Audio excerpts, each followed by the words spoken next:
नमस्कार, मैं हूं शरद द्विवेदी। दोपहर के 1 बज चुके हैं और चुनावी घंटा भी बज चुका है टन टन टन।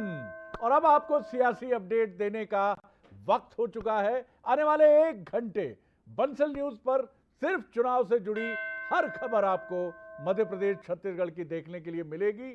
साथ ही हमारे साथ कुछ राजनीतिक मेहमान भी जुड़ेंगे, मेरे 2 सहयोगी भी होंगे। लेकिन सबसे पहले देखते हैं इलेक्शन एक्सप्रेस।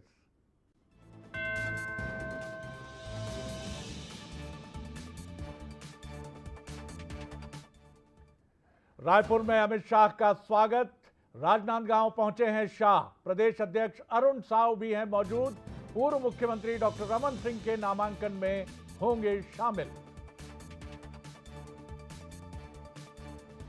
कांग्रेस की पहली सूची आने के बाद कई नेताओं में नाराजगी। कमलनाथ के निवास पर लगा दावेदारों का जमावड़ा। बुधनी से प्रत्याशी विक्रम मत्ताल का भी विरोध। कमलनाथ बोले 4000 दावेदार, सबको नहीं दे सकते टिकट। फिर चौंका सकती है एमपी बीजेपी की अगली सूची। आज शाम या कल सुबह आ सकती है 5वीं लिस्ट। बीजेपी के कई विधायकों को टिकट कटने का इशारा। नए चेहरे भी आएंगे नजर। जल्द आएगी कांग्रेस की दूसरी सूची।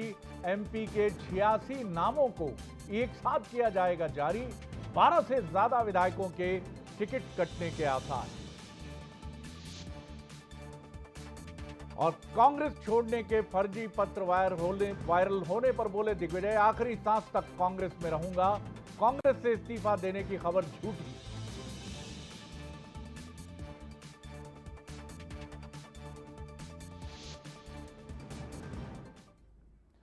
और अब 1 बज चुके हैं, चुनावी घंटा। हमारे खास कार्यक्रम की शुरुआत भी हो चुकी है। लेकिन आज के कार्यक्रम में क्या कुछ खास रहेगा, क्या कुछ महत्वपूर्ण रहेगा, वो भी हम जान लेते हैं। चलिए हमारे सहयोगी प्रशंसा के पास हम चलते हैं और वो बताएंगी कि आज के हमारे खास कार्यक्रम में क्या क्या रहेगा। बिल्कुल शुक्रिया दिनेश। तो जिस तरीके से 1 बज चुके हैं, चुनावी घंटा बज चुका है और देखिए आज चुनावी घंटे में हम आपको क्या कुछ बताएंगे, क्या कुछ खास आज रहने वाला है। चलिए ग्राफिक्स के जरिए आपको बता देते हैं कि किन मुद्दों पर आज हम चर्चा करने वाले हैं चुनावी घंटा में। तो देखिए ग्राफिक्स के जरिए आपको बता देते हैं कि कौन कौन से वो मुद्दे रहेंगे, कौन सी सियासी हलचलें हैं जिस पर हम चर्चा करेंगे। लेकिन देखिए प्रदेश अध्यक्ष अरुण साव भी मौजूद रहेंगे और बड़ा अपडेट आपको देते हैं। परिवर्तन संकल्प महासभा को संबोधित करेंगे अमित शाह, ये बड़ी खबर है। लेकिन चुनावी घंटा में किन मुद्दों पर हम बातचीत करेंगे वो ग्राफिक्स के जरिए अब आपको बता देते हैं कि कौन कौन से वो मुद्दे रहेंगे जिन पर हम बातचीत आज करने वाले हैं। क्योंकि देखिए चुनावी घंटा में हम सियासी हलचल आपके लिए लेके आते हैं। कहां क्या नेताओं के बयान सामने आ रहे हैं, किस तरीके की सियासी हलचल हो रही है। क्योंकि मध्य प्रदेश और छत्तीसगढ़ में चुनाव काफी ज्यादा नजदीक है और ऐसे में पल पल का अपडेट हम आपको इस कार्यक्रम के जरिए बताते हैं कि कहां पर नेता पहुंच रहे हैं, कहां क्या बयानबाजी हो रही है। आप ग्राफिक्स के जरिए आपको बताते हैं कि कहां कहां क्या सियासी हलचल देखने को मिल रही है और कौन से वो मुद्दे रहेंगे जिन पर आज हम बातचीत करेंगे। लेकिन देखिए अगर हम बात करें यहां पर केंद्रीय गृह मंत्री अमित शाह भी आज छत्तीसगढ़ के दौरे पर रहने वाले हैं, तो उस पर भी हम बातचीत करेंगे। लेकिन जिस तरीके से बीते रोज हमने देखा कि कांग्रेस ने लिस्ट जारी की और उसके बाद देखिए टिकट की आस, इस पर हम बात करेंगे। दावेदार नाथ के पास पहुंच रहे हैं क्योंकि कई दावेदार हमने देखा कमलनाथ के निवास पर पहुंच गए। इस पर नजरें आज सभी की रही, जिस पर हम विश्लेषण करेंगे।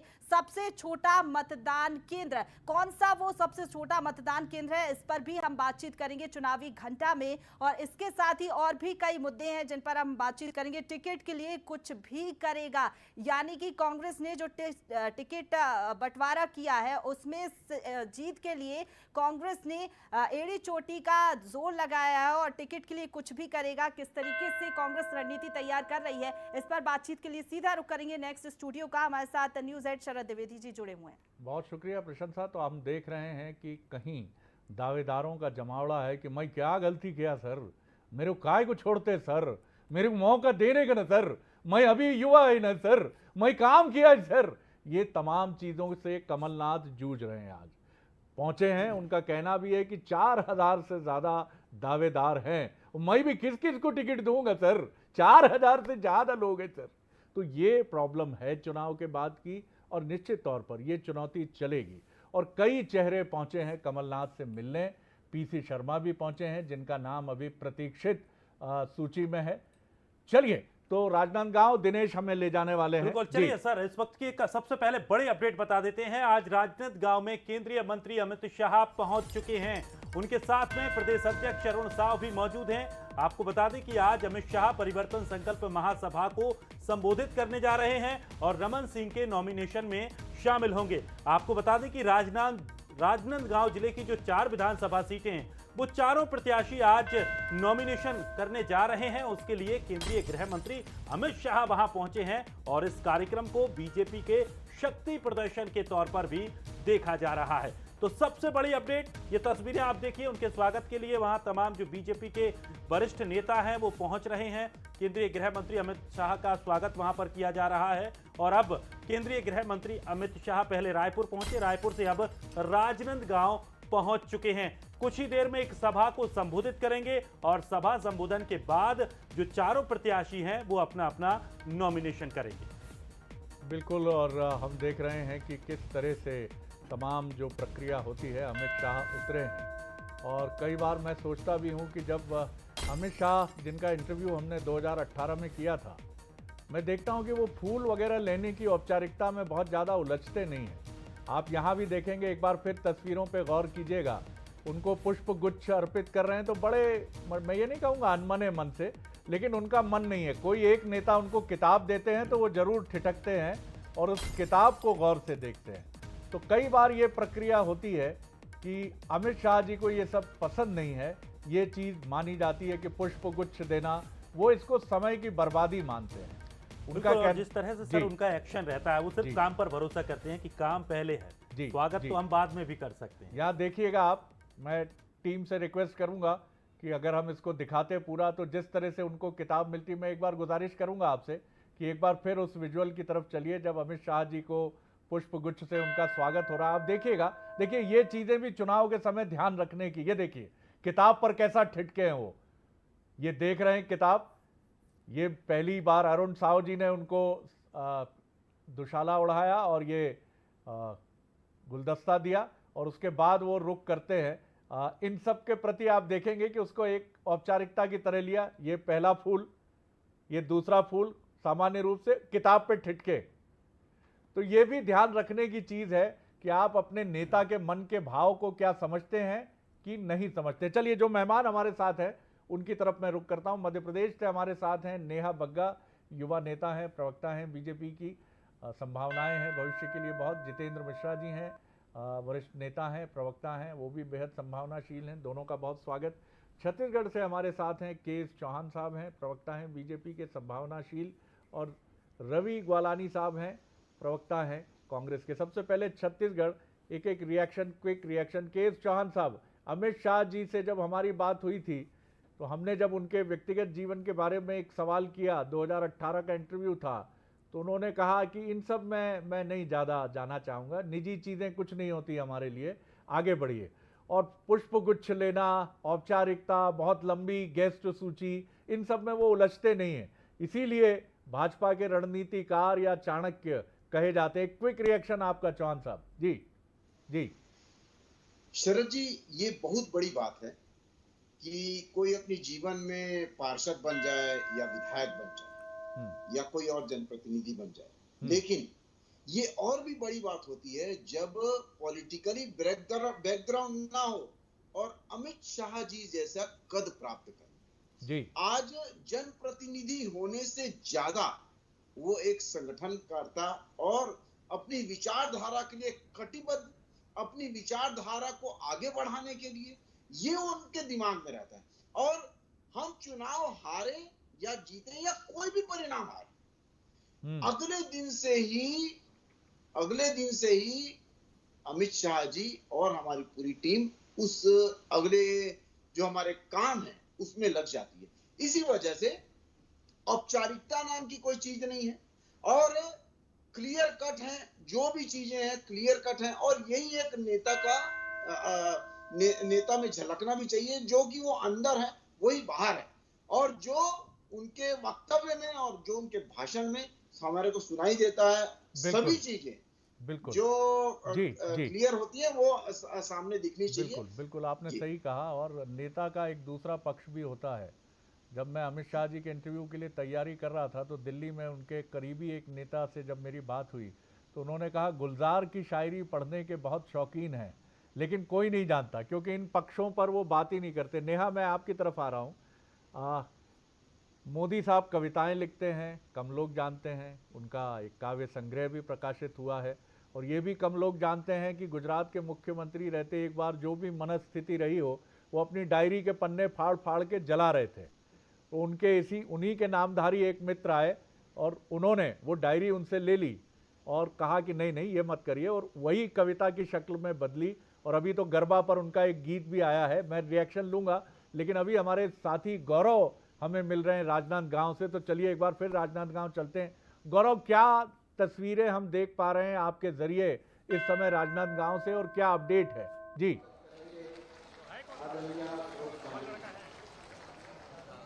जी सारा जी, बिल्कुल। देखिए, मैं इस वक्त स्टेट हाई स्कूल के उसी सभा स्थल में हूं जहां पर पूरा कार्यक्रम होना है और ये सीधी तस्वीर जो मंच से है आप देख सकते हैं। इस मंच में 7 प्रत्याशी जो हैं वो बैठे हुए हैं। राजनांदगांव जिले के जो हैं 4 प्रत्याशी, चाहे हम बात कर लें खेड़ागढ़, खुज्जी और डोंगरगढ़ की, यहाँ के तमाम विधायक हैं। और ख़ास बात ये भी है कि बीरनपुर, साजा बीरनपुर से जो प्रत्याशी है ईश्वर साहू, वो भी मैदान यहाँ पर मौजूद है और यहाँ पर उन्होंने अपना संबोधन भी दिया है और लोगों से अपील की है कि बढ़ चढ़ के जो बीजेपी के प्रत्याशी है उनके लिए मतदान करें। और अब से कुछ ही देर का वो समय है शरद जी, जब अमित शाह जो है वो मंच पर पहुंचेंगे और तमाम बीजेपी के बड़े नेता जो हैं वो अमित शाह का स्वागत करने के लिए मंच से नीचे उतर गए हैं। और जो हेलीपैड है वहां से आने की ही जो जितनी देरी है उतनी देर में जो है अमित शाह यहाँ पहुंचेंगे और इसी मंच के माध्यम से, इसी महासभा के माध्यम से यहाँ की जनता को जो है वो संबोधित करेंगे।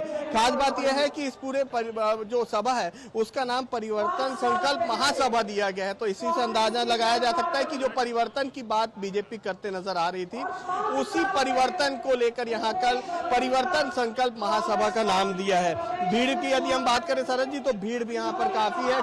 खचाखच जो पूरा सभा स्थल है, 3 डोम बनाए गए हैं और तीनों डोम में जो है यहाँ पर कार्यकर्ता और जो लोग हैं वो मौजूद है और सभी के हाथों में झंडा, गमछा है और उसके साथ ही साथ टोपी यहाँ पर पहन के जो तमाम कार्यकर्ता हैं वो नजर आ रहे हैं। और सभी हमारे कैमरामैन साथी मंच का ही नजारा दिखा रहे हैं और उनसे गुजारिश करिएगा कि जरा डोम की तरफ भी वो इशारा करें, जिससे हम डोम में जैसा आप हमें बता रहे हैं कि खचाखच भरा है वो भी हम देखेंगे।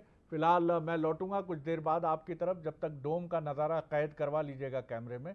फिलहाल मैं लौट रहा हूं मध्य प्रदेश से जुड़ी खबर की तरफ और ये खबर है कि कांग्रेस की पहली सूची आते ही कोहराम मच गया, तूफान सा आ गया। इस्तीफे हुए एक दिन पहले अजय सिंह यादव जी, केदार कंसाना ग्वालियर चंबल से, बुंदेलखंड से जैसा हमने बताया कि यादव साहब जो मीडिया विभाग के उपाध्यक्ष भी हैं, उनका इस्तीफा हुआ, तमाम चीज़ें हुई और अभी भी ये क्रम चल रहा है। कुछ नाराज़ हैं जो इंतज़ार कर रहे हैं और कुछ ये मान चुके हैं कि अब दूसरे विकल्प पर विचार करना होगा। मिश्रा जी, ये कोई नई तस्वीर नहीं है, चाहे बीजेपी हो या कांग्रेस हो, तस्वीर आती है, लेकिन कांग्रेस ज़्यादा खुलकर कहती है, बोल्ड होकर अपनी बात रखती है और वहाँ नेता कई जगह, मैं ये नहीं कहूँगा कि लिहाज नहीं करते हैं, लेकिन चूंकि वो एक मूवमेंट की पार्टी है तो वहाँ ये बात तो है कि दिल की बात पूरी तरह से एकदम खुलकर कह दी जाती है। तो इस समय कमलनाथ जी बड़ी मुश्किलों से तो नहीं कहूँगा, लेकिन जद्दोजहद तो करनी ही पड़ रही है उनको। क्या कहेंगे, क्विक रिएक्शन आपका? शरद जी, आप वरिष्ठ पत्रकार हैं, आपके पास बड़ा लंबा अनुभव है चुनावी राजनीति को देखने का। आपने देखा होगा कि हर चुनाव में ये स्थिति बनती है। हम तो इसको सुकून महसूस कर रहे हैं कि जैसी पहले बनती थी वो स्थिति आज नहीं है। हमारे कार्यालय के कांच फूटते देखे हैं आपने। अब वो स्थिति भारतीय जनता पार्टी में बन गई। भारतीय जनता पार्टी का भी मैं कल आपके चैनल पर देख रहा था, मनोज सैनी जी उसको कवर कर रहे थे। जिस तरीके से विधानसभा अध्यक्ष सीतासरण शर्मा का विरोध भारतीय जनता पार्टी के कार्यकर्ताओं ने किया, जिस तरीके से खंडवा से लोग आए थे, वो सारा का सारा नज़ारा हमने देखा है। लेकिन इस बार हमें निश्चित तौर पर टिकट बांटने में परेशानियों का सामना करना पड़ा। शरद जी, 4000 से ऊपर प्रत्याशियों के रूप में लोगों के नामांकन आए थे कि हमें टिकट दिया जाए। लेकिन सच बताऊं मैं आपको, और आप भी जानते हैं कि टिकट तो एक को मिलना था, तो नाराजगी होना स्वाभाविक है। लेकिन जिस तरीके से कमलनाथ जी से मुलाकात का सिलसिला चला है, उनके बंगले पर भारतीय जनता पार्टी के नेताओं का, जिसमें देखा आपने कि अनेकों ने, दीपक जोशी से लेकर के एक लंबी फहरिस्त है हमारे पास जिन्होंने कांग्रेस ज्वाइन की, लेकिन टिकट की शर्त पर हम ज्वाइनिंग नहीं देंगे, ये स्पष्ट कर दिया था। आज कांग्रेस के पास उम्मीदवार ज्यादा थे, उनको छांटने में निश्चित तौर पर मुश्किल का सामना करना पड़ा। कमलनाथ जी ने बड़ा मास्टर स्ट्रोक खेला है कि हमारी स्थानीय इकाइयां देख लें, जो आना चाहते हैं जी उनका स्वागत है। बिल्कुल शरद जी, कमाल है। अगर स्थानीय स्तर पर विरोध होगा तो हम यहाँ से शामिल करा के क्या फायदा। चलिए मैं लौटता हूँ, फिर नेहा जी की इसलिए स्थानीय रिएक्शन निकाय दूंगा, को फिर वालानी साहब भी इंतजार कर रहे हैं, उनकी तरफ भी चलूंगा। अभी अपनी सहयोगी प्रशंसा की तरफ मैं रुख कर रहा हूँ, वो हमें बताएंगी कि कांग्रेस की ये सूची, जो पहली सूची है, किन किन सीटों पर तकरार और तनाव के हालात हैं, ये हमें बताएंगी प्रशंसा। ओवर टू यू प्रशंसा।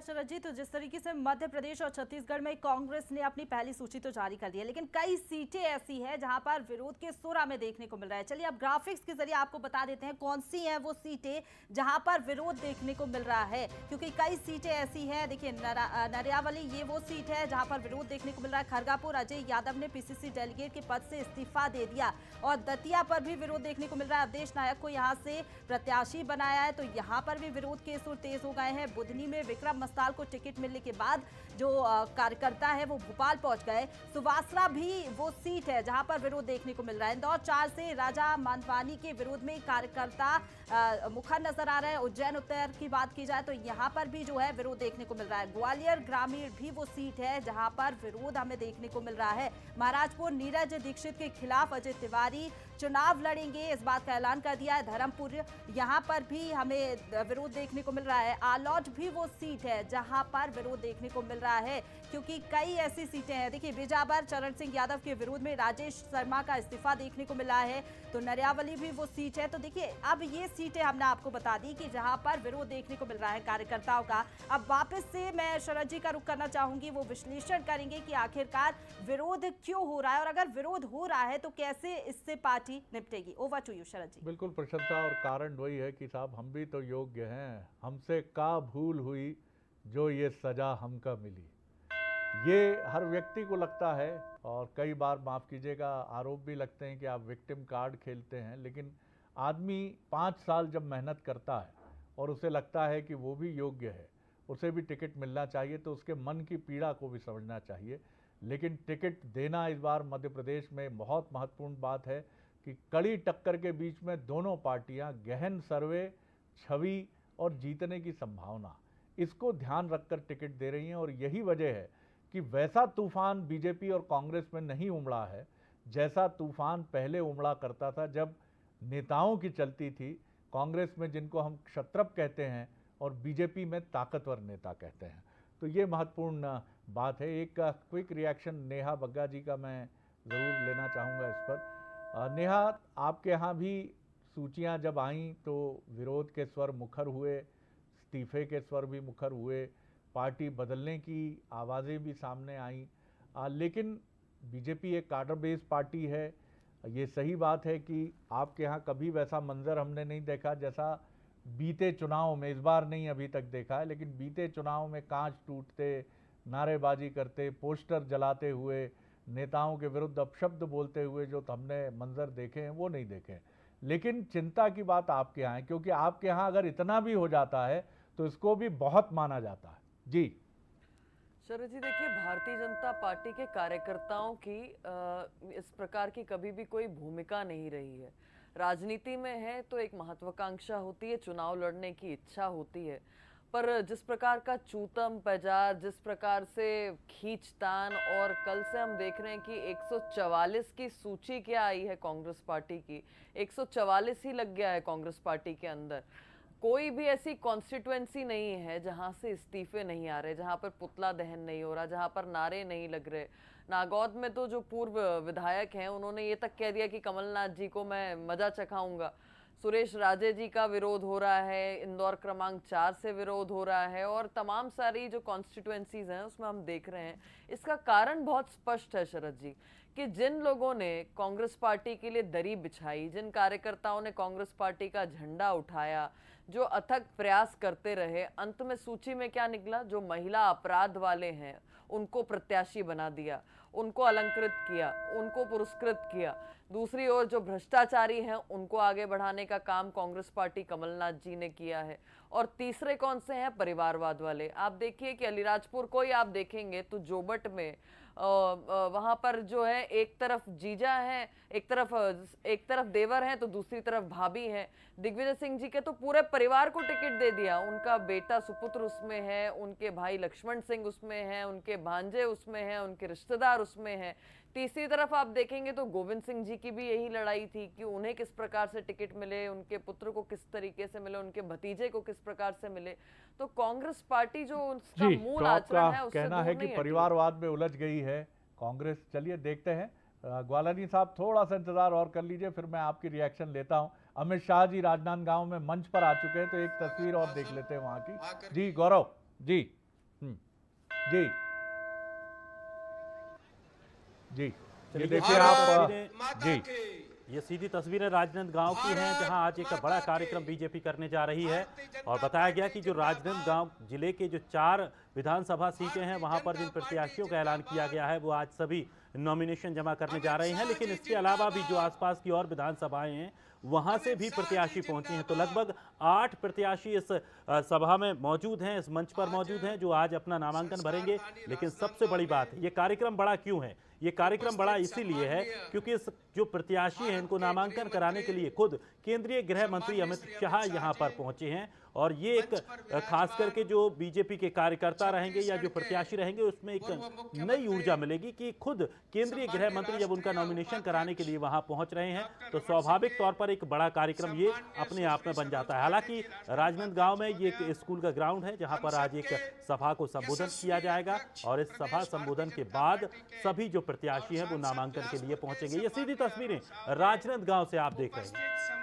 बिल्कुल, और बड़ा एक दिलचस्प क्षण होता है मंच पर बड़े नेता के साथ प्रत्याशी जब बैठते हैं। चिंता भी होती है, चिंतन भी होता है कि क्या होगा, क्या नतीजे कहेंगे आगे जाके, चुनाव कैसा होगा। और सामने जनता भी होती है, कार्यकर्ता भी होते हैं जो आपको देखते होते हैं। और इस समय दिन रात कुछ नहीं होता, 24 घंटे बस एक ही धुन होती है, एक ही लक्ष्य होता है, चुनाव जीतना, चुनाव जीतना। पूरे समय अप टू डेट रहना है, बिल्कुल लकदक चमकते हुए कपड़े होने चाहिए, एनर्जी दिखनी चाहिए।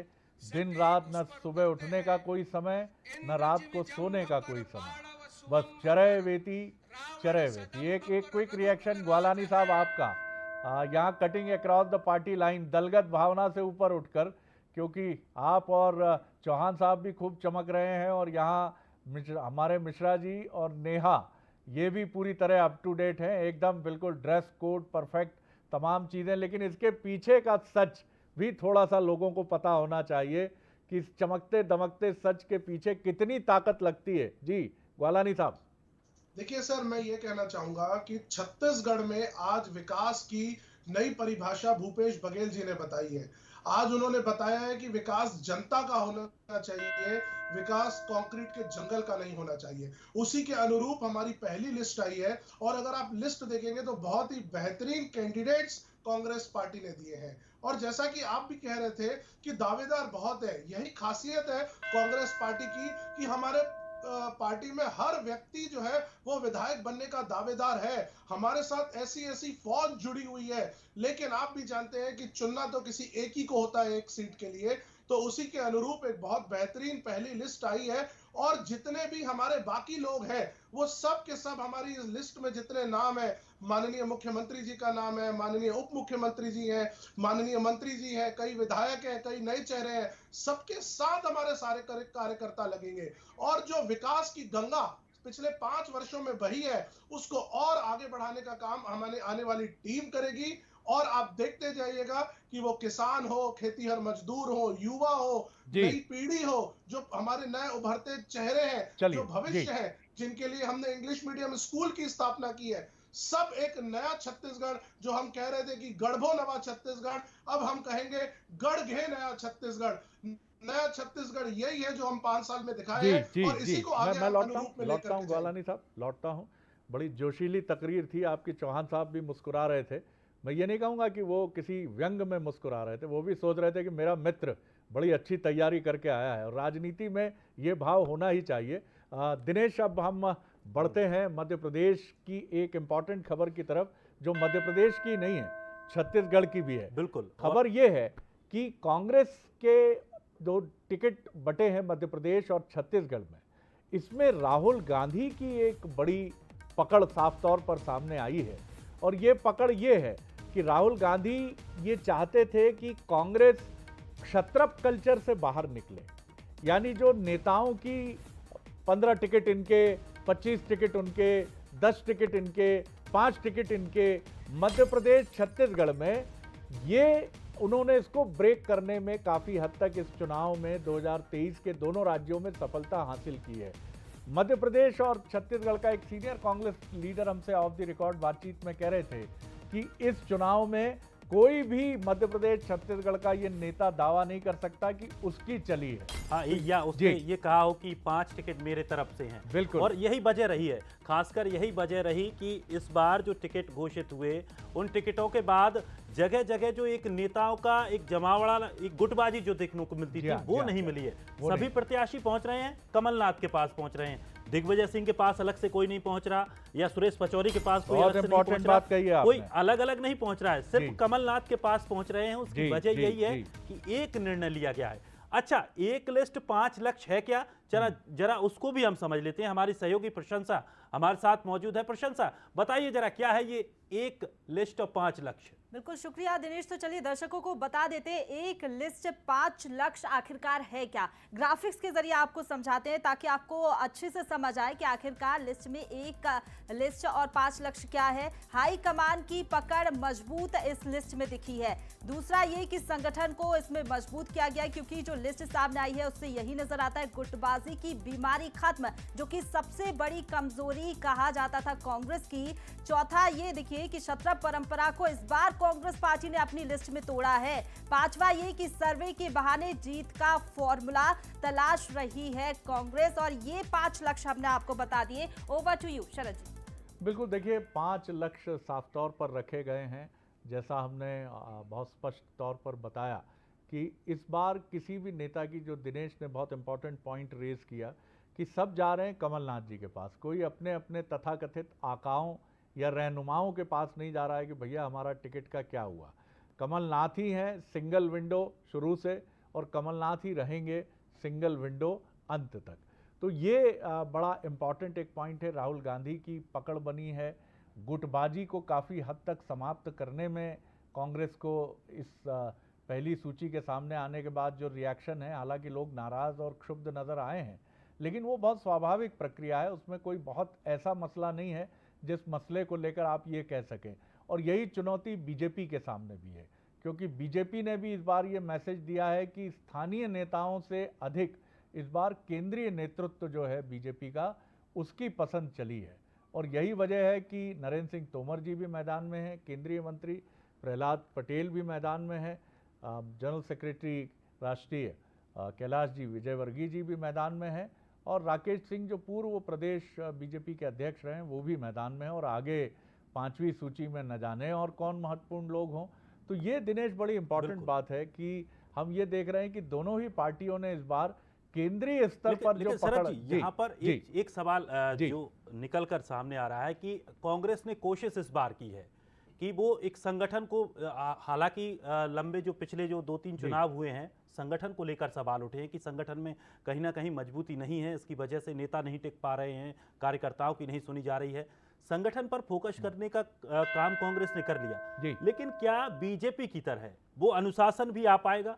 ये एक बड़ा सवाल। बिल्कुल, देखिए मुझे लगता है ये बड़ा इंपॉर्टेंट सवाल है और कमलनाथ जी ने इसको आगे बढ़ाया। जितेंद्र जी की एक क्विक रिएक्शन लेके मैं समझूंगा। जितेंद्र जी, इस बार आपके यहाँ मंडलम, सेक्टर, पन्ना प्रमुख, तो बीजेपी से सीखने में अच्छी चीज़, बीजेपी से सीखने में कोई समस्या नहीं है।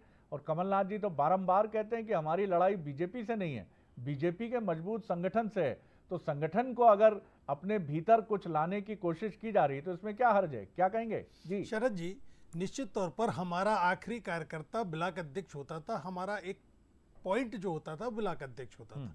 लेकिन संगठन को मजबूत करने की दिशा में कमलनाथ जी ने जो कदम उठाया है, उस कदम के माध्यम से आज हम मंडलम बना चुके हैं, हम सेक्टर बना चुके हैं और बूथ कमेटियों के गठन के बाद पन्ना प्रभारी तक की नियुक्ति कर चुके।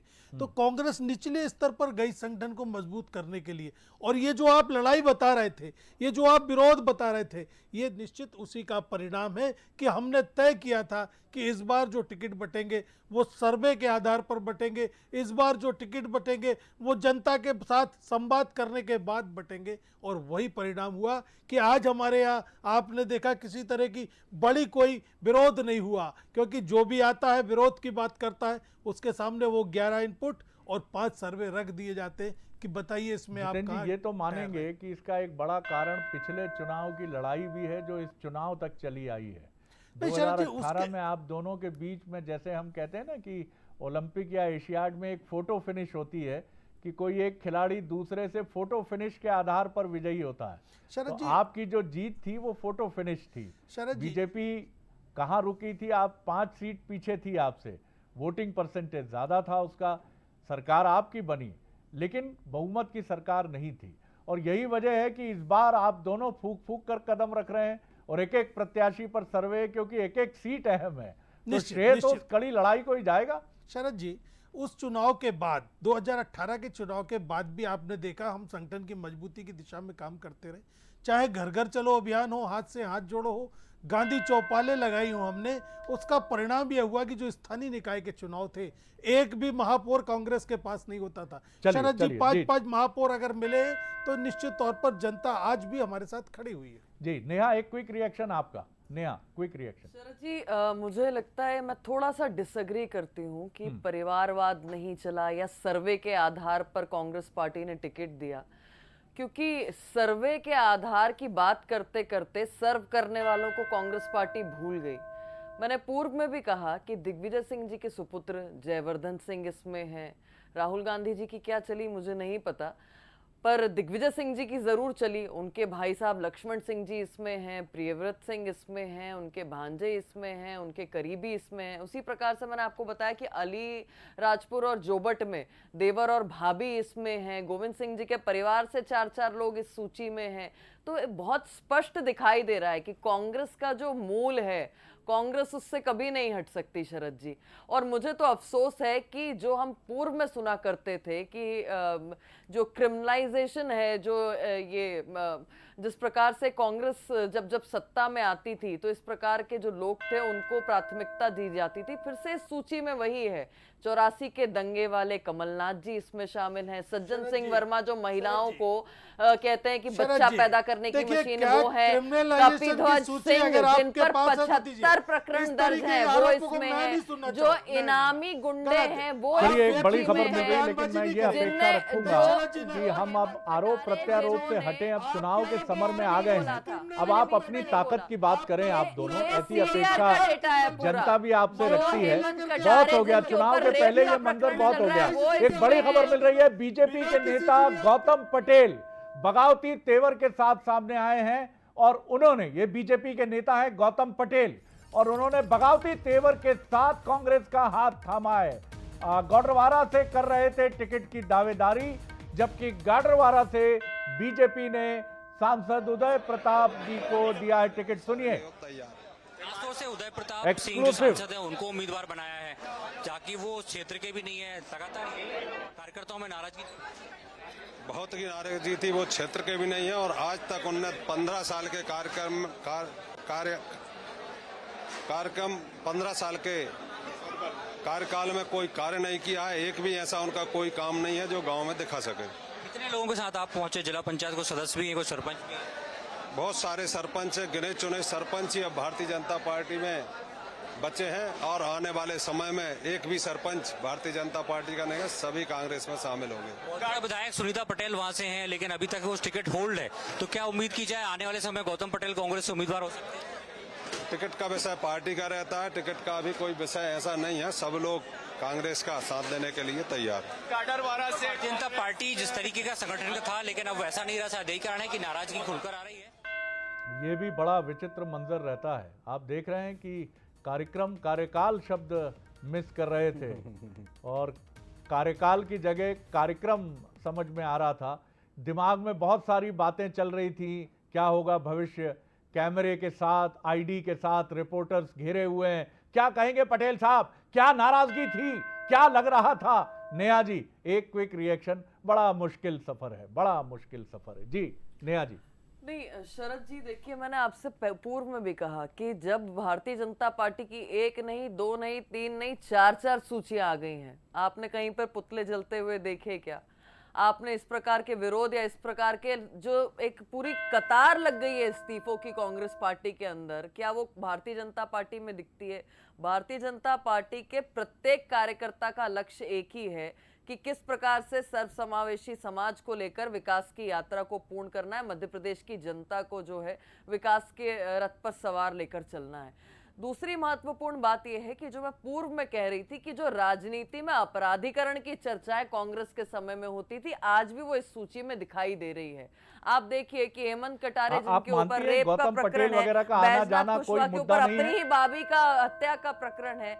तो शरद जी, आज की राजनीति में मुझे लगता है कि जहां पर युवाओं का बहुत बड़ा रोल है, जहां पर जनता बहुत समझदार हो गई है, वेल इक्विप्ड है, मिनट मिनट बंसल चैनल जैसे आप जैसे जो प्रहरी हैं उनको अपडेट करते हैं, जब वो इन सूचियों को देखते हैं कि जिसमें 40 से अधिक ऐसे लोग हैं जिन पे गंभीर प्रकरण चल रहे हैं, कांग्रेस आज भी उन्हीं के साथ सवार है। और जो मूल लोग थे, जो मूल कार्यकर्ता थे, वो लगातार इस्तीफे दे रहे हैं। जी, वो तो जनता देखेगी ही, वो जनता को ही तय करना है।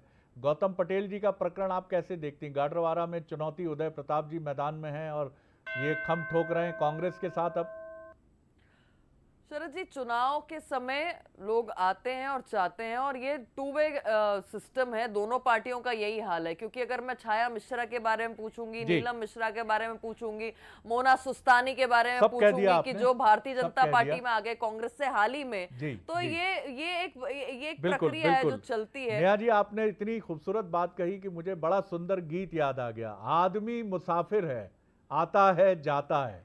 तो चुनाव के समय बैकड्रॉप में आप सुनिए कि रेडियो स्टेशन आकाशवाणी से यही गीत बज रहा है कि आदमी मुसाफिर है। कमाल है साहब, वाह क्या दार्शनिक बात है। बताइए, आता है जाता है, आने जाने से फर्क नहीं पड़ता है, क्या कहा जाए समय और क्या कहा जाए। बढ़ते हैं अगली खबर की तरफ। मध्य प्रदेश विधानसभा चुनाव को लेकर सरगर्मी तेज हो गई है।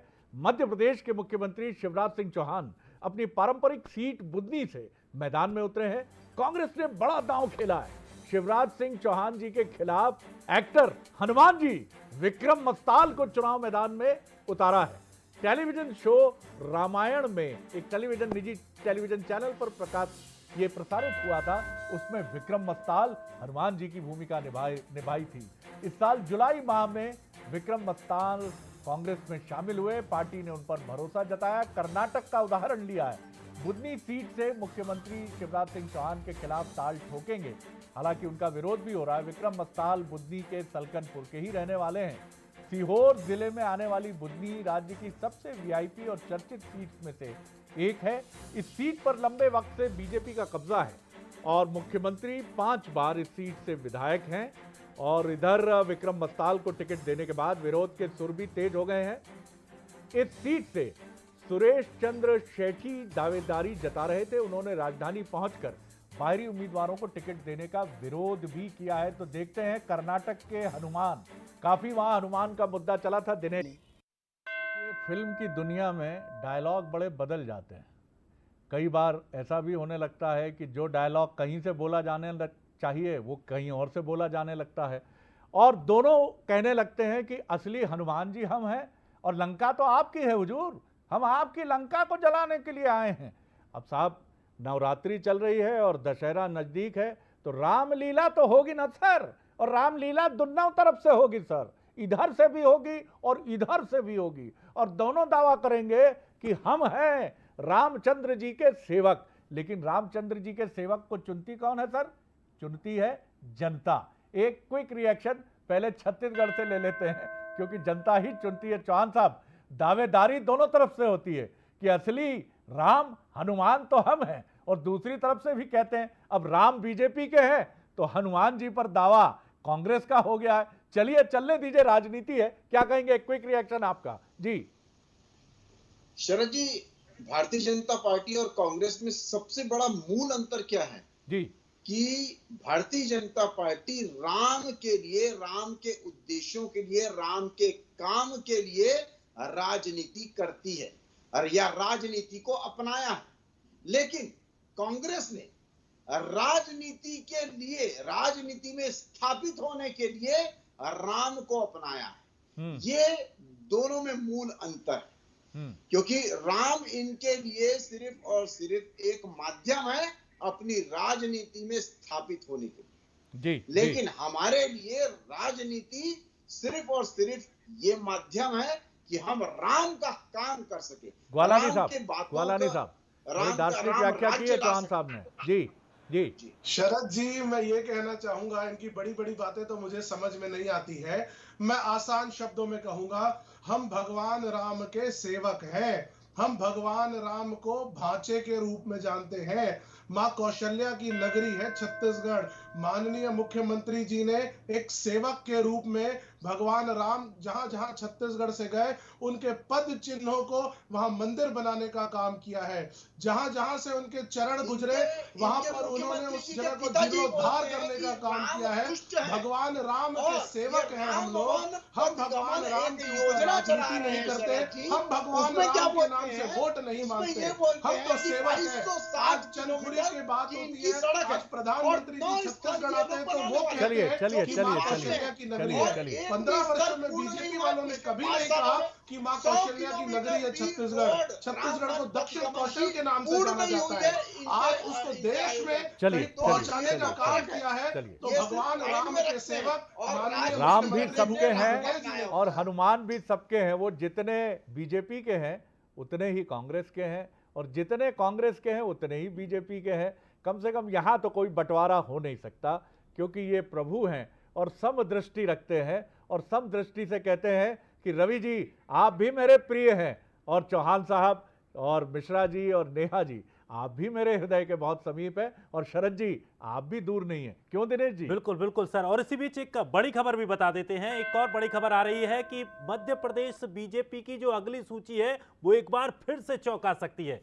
आज शाम को या कल सुबह तक बीजेपी अपनी 5वीं सूची जारी कर सकती है। इस वक्त की बड़ी अपडेट, बीजेपी ने कई विधायकों के टिकट काटने का भी इशारा कर दिया है। तो 5वीं सूची में अब नए चेहरे भी नजर आ सकते हैं, और यही सबसे चौंकाने वाली बात होगी। कुछ पूर्व मंत्री और विधायकों को भी बीजेपी मौका दे सकती है। तो मालवा मध्य और महाकौशल से बहुत सारे टिकट काटे जा सकते हैं। तो विरोध होगा, किस तरह से सामंजस्य बिठाया जाएगा, यह देखना बड़ा दिलचस्प होगा। लेकिन बीजेपी अपनी 5वीं सूची से एक बार फिर से मध्य प्रदेश में चौंकाने वाली है। बिल्कुल। चलिए, मनोज सैनी हमारे एग्जीक्यूटिव एडिटर, जो चुनाव एक्सपर्ट भी हैं, जबरदस्त बहस गर्म है और चुनावी जायका। मनोज क्या बोल रहा है अब बीजेपी की 5वीं सूची का जायका? जी मनोज। बीजेपी की 5वीं सूची का जायका ये कह रहा है कि कई लोगों की नींद उड़ने वाली है। जो विधायक है वर्तमान में उनके टिकट काटे जा रहे हैं। ये मध्य यानी विदिशा जिले से कुछ देखने को मिल सकता है। उसके अलावा महाकौशल के नजदीकी कुछ जिलों से देखने को मिल सकता है। और तीसरी बात जो होगी, मालवा से भी कुछ नए चेहरे आपको दिखाई दे सकते हैं। यानी भारतीय जनता पार्टी की अगली जो सूची आने जा रही है वो या तो आज देर रात तक दिखाई देगी या कल सुबह।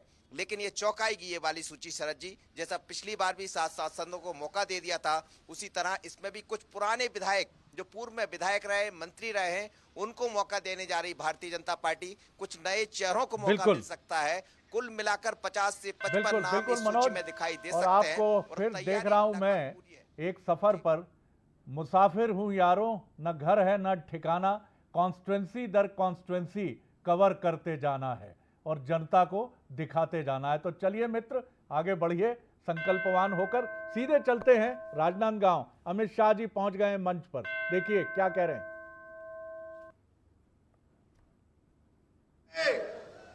श्री विनोद खांडेकर जी, ताली बजाओ विनोद जी के लिए।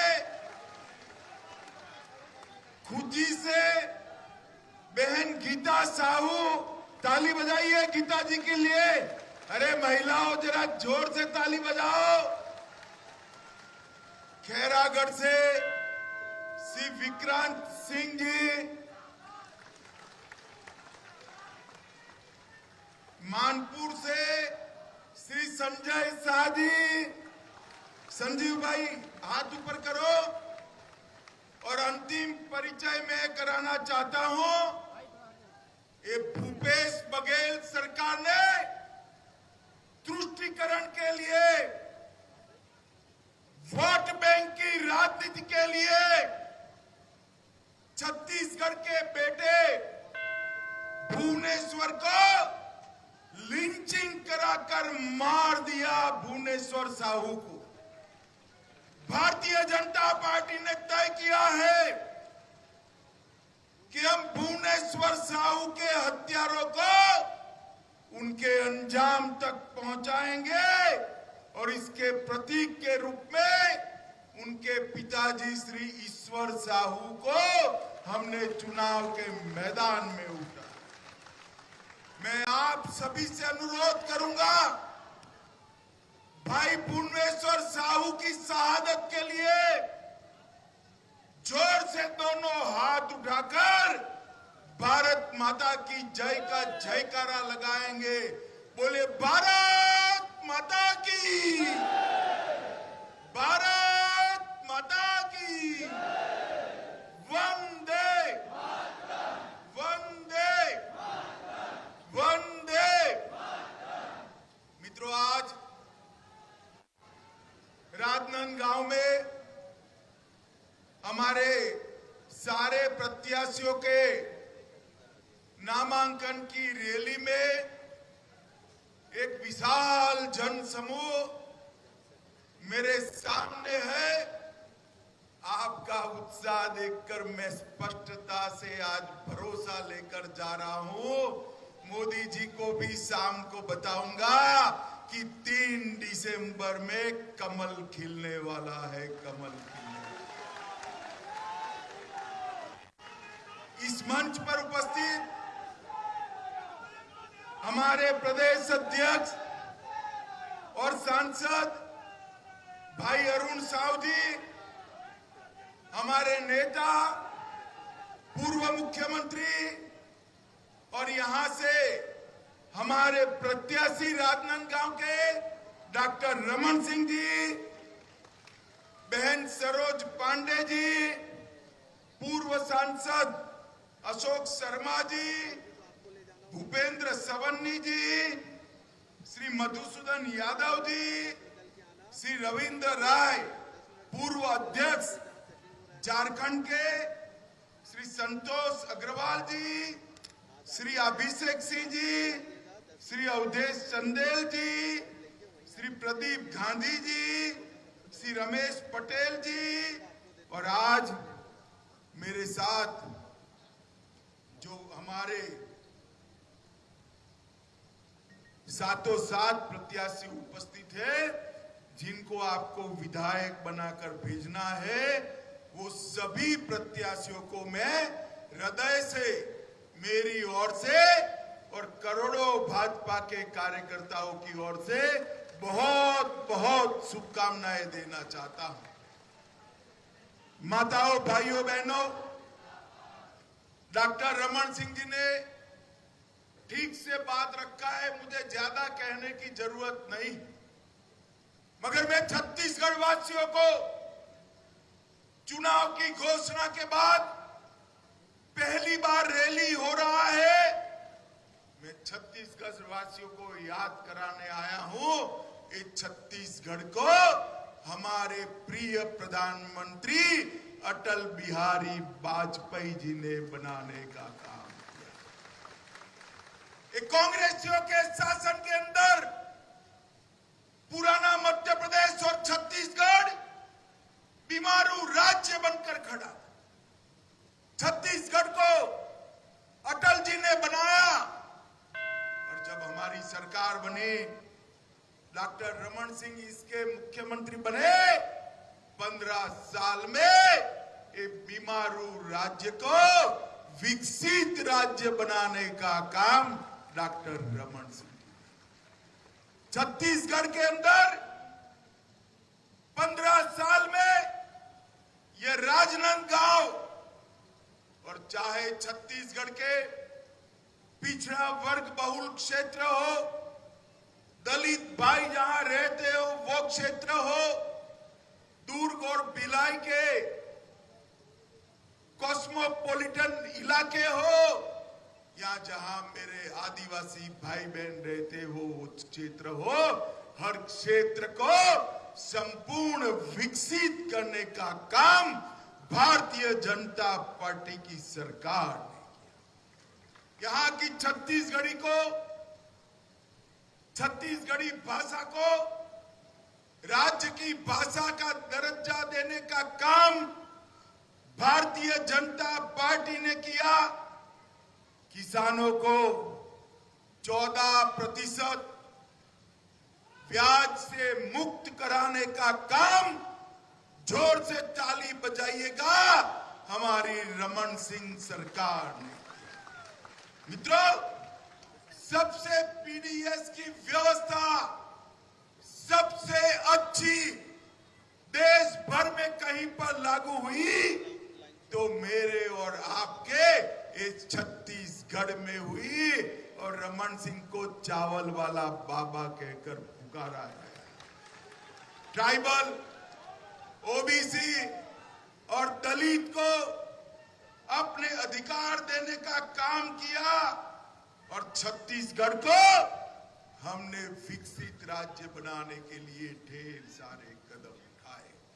और मैं पूछने आया हूं, भैया भूपेश जी, 5 साल में आपने क्या किया, इसका जरा हिसाब दीजिए।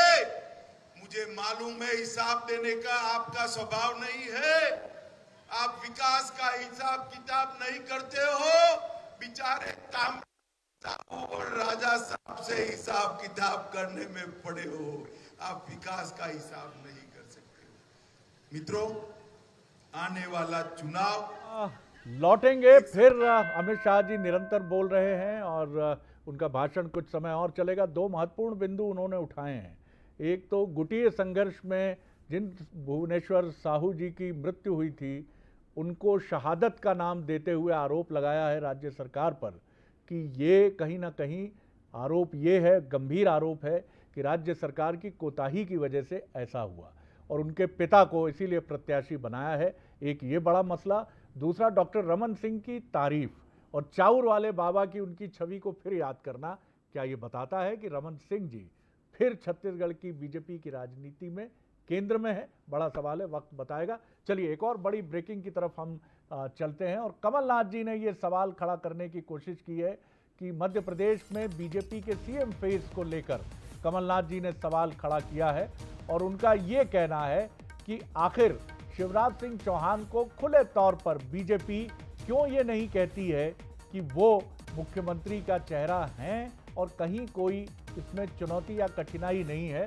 तो अब ये आक्रमण करने की कोशिश है शिवराज जी को लेकर।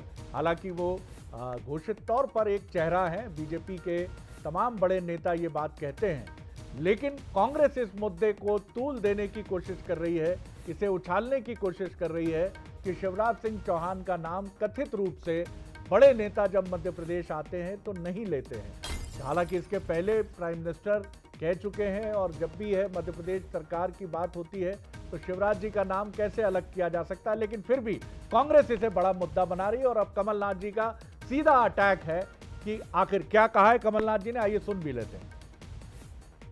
बीजेपी को कहें, मुझे ना कहें, ये सब बीजेपी को कहें। अगर बीजेपी घोषित कर दे उनको मुख्यमंत्री, क्यों नहीं करते?